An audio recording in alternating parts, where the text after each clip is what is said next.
Welcome back, everyone. It's Charlie. House the Dragon looks like it just introduced a really big character from the books in a recent episode called the Shepherd, and Helena's latest dragon dream, which involves his character. It's probably one of the worst dragon dreams that she would have seen on the show in terms of consequences, the way things play out. Within the story, the Shepherd serves a similar role as the High Sparrow did during the original Game of Thrones series, the comeuppance of the nobles just in general, in this case the Greens because they're in power in King's Landing.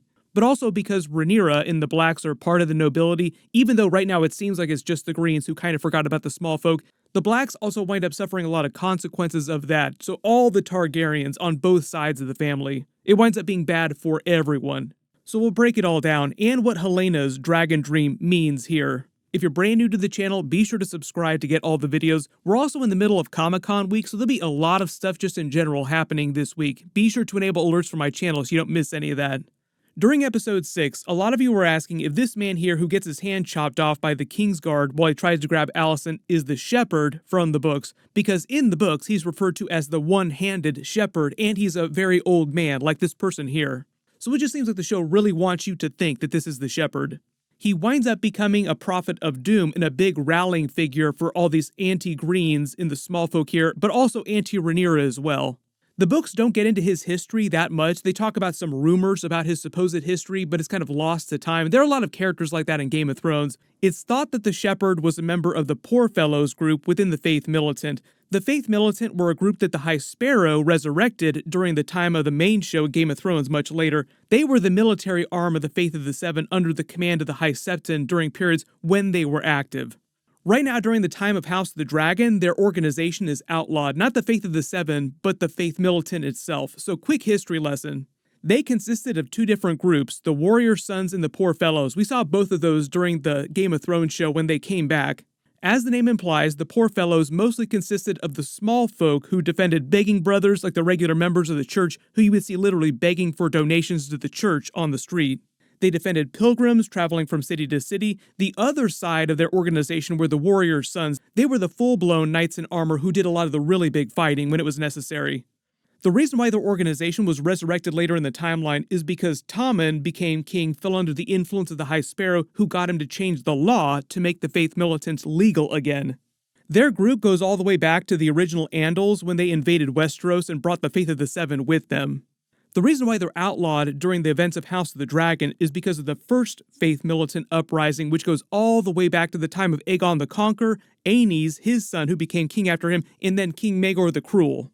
The Faith Militant had been pissed off at the Targaryens since the time of Aegon the Conqueror because they really did not like his sister-wiving, or the fact that he was married to two women at the same time. The fact that he was married to two of his sisters just made it way, way worse. But because he conquered the Seven Kingdoms, or the Six Kingdoms in Dorne, technically, he was viewed as so powerful with Balerion the Black Dread, his two sister wives, with their very large dragons. Naturally, they didn't try to move against Aegon the Conqueror. They just kind of let it pass. Like, okay, fine, you're married to your two sister wives, but whatever.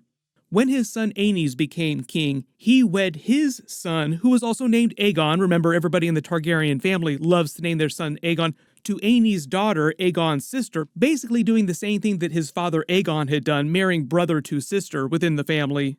His daughter was named Rhaena, who Rhaena on the House of Dragon show is actually named for.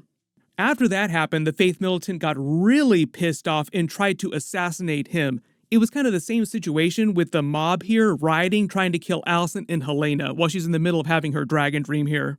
Anytime it seems like she's spacing out mid-conversation or mid-riot, it means she's either having a waking dragon dream or she's remembering a dragon dream she had because whatever event is happening, like the riot in this case, triggers her memory of that particular dream. Because Aenys was viewed as a weaker king, he chooses not to retaliate immediately against the Faith Militant with his dragons or marshaling an army to stop them. The City Watch was around then, but it wasn't until Daemon in House of the Dragon upgraded them that they became the Gold Cloaks. Aenys' aunt, Visenya, Aegon's sister wife, the woman that Rhaenyra was just reading about and Jace asked not to use as a model for her current path of the dance right now, had advised Aenys to destroy the Starry Sept in Old Town. That was where the High Septon of the day had previously kept his home base before Aegon the Conqueror in the building of the Sept in King's Landing, the First Sept. Not the one that we saw them fleeing from during the riot here in episode 6. That's actually the second Sept that was built in King's Landing. Visenya had told Aenys to retaliate against the Faith Militant by burning the Starry Sept with his dragon, Quicksilver, just like his father, Aegon the Conqueror, burned Harrenhal with Balerion the Black Dread. Reminder, too, that Visenya was Maegor's mother. As you can tell, she was way stabbier. That's why Jace was asking Rhaenyra to please not be like Visenya. Like, please don't do that. Don't burn them all. Visenya was also Vhagar's original writer. Soon after the assassination attempt, Aenys wound up falling ill and dying. Visenya then took her dragon Vhagar to the east to bring Maegor back from exile, because just like Daemon was living in Pentos in exile for a number of years, Maegor had been living in Essos for a number of years in exile. Maegor comes back, then agrees to fight the Faith Militant in a trial of 7, which is like a trial by combat, but both sides get 7 members, and the last team standing is winner. Maegor winds up winning that, but barely survives, goes into a coma for a month. When he wakes, he immediately makes a beeline with Balerion the Black Dread, burning the Sept of Remembrance, the main sept in King's Landing at the time, to the ground. Remember, that's not this sept they're fleeing from during the riots here. This is the second sept. When Maegor officially takes the throne from his younger cousin Aegon, sort of usurping the throne from him technically, he built the dragon pit, as you see here, on top of the ashes of that former sept that he had burned. Like a very big show of strength and dominance from the Targaryens, like, we have dragons, what can you do against us? Then for the remainder of Maegor's rule while he was still alive, he continued to fight many battles against the Faith Militant and the Faith just in general all across Westeros. This was actually referenced by Rhaenys during House of the Dragon Season 1, when she's commenting on how the younger generation knew nothing of war because things had been so bad under Maegor. She's talking about all the wars that were fought amongst the realm, but the wars during that period were very different from the war that's happening right now during the Dance of the Dragons. Lots of people died during the wars that Maegor fought, but those were mostly wars of regular people against the Targaryens and their dragons, united Targaryens. Whereas now, it's all about dragons versus dragons. So that's why I say the war right now on House of the Dragon is a very different type of war.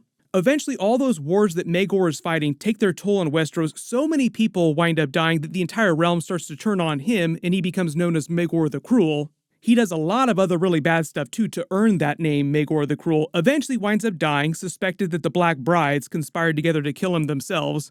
When the young Jaehaerys claims the Iron Throne, he starts to earn his name, the Conciliator, because he's trying to bring peace with the Faith of the Seven, end the wars that Maegor had started. As part of the terms of that with the Faith, they had to disband the Faith Militant, which then became illegal, which is why they're illegal during the events of House of the Dragon, because it's right after the time of Jaehaerys. That's why it took so long for their group to come back during the original Game of Thrones series, and why the High Sparrow had to convince Tommen, the king of that time, to actually change the law so that they could bring them back. But even though they're illegal during the time of House of the Dragon, you still have people like the Shepherd, who were secretly part of the organization or suspected to be part of the organization on the DL. During the show, they've shown how the condition of the small folk has deteriorated the last couple of seasons, suffering from the Dance of the Dragons. They got the blockade from Rhaenyra, starving them out, even though she sent them food, like it's her solving a problem that she herself created. The Greens, to boot, have also run out of money in the treasury, like there's no money to actually go out and buy more food. Highgarden, which you would normally expect to send a bunch of supplies to take care of that, are in the middle of their own conflict, so they can't send any help. And just recently, Criston Cole probably did one of the dumbest things you could possibly do. No big surprise there, because he is kind of an idiot. He paraded Melee's head through the streets. That was terrible for a number of reasons. They got into this during the actual parade itself in that previous episode. The small folk had thought of the dragons as gods, and that's how the Targaryens were able to stay in power for so long. Fear of dragons. Showing them a dead dragon took a lot of that fear away. So right now on the show, the small folk are starving, they're not afraid of the dragons anymore, and Aemond just locked them all in King's Landing because, according to the showrunner, he does not care about the small folk at all. Like, they're not even on his radar. It's not that Aemond is trying to hurt the small folk out of spite or anything like that. It's more like he doesn't even consider their well-being. Like, what? Small folk? Who cares about them? Rhaenyra and Mysaria just stoked the fires, pushing them over the edge to full-blown riot recently, but that would have happened no matter what eventually. The Shepherd character here is one of the more outspoken anti-Green, anti-Rhaenyra members of the Faith, just anti-nobles just in general. After these events, he becomes a rallying figure for the small folk, the movement grows, the small folk begin to get more powerful, and without getting into spoilers, getting too far ahead of the story, eventually he does lead them to do far worse things than the riots in this week's episode, way worse stuff. My early theory is they'll probably save those events for the end of Season 3 or maybe Season 4 depending on the timeline for Season 3 because I think the show is supposed to get 4 seasons. So the reason why Helena has this jolt of a dragon dream or the memory of one during this ride is probably a reference to that major event that the shepherd winds up leading later in the timeline. But just like the High Sparrow during the original show, first they just tease the character like they mention him, then he becomes a much bigger figure in the story later on. So expect to see more from him or if they recast, whoever winds up playing the character in Season 3. Generally, that vision that Helena would have seen that dragon dream would be one of the worst possible things that could have happened to the family across the timeline though. And that's not just the Greens, it's the entire Targaryen family, both the Blacks and the Greens.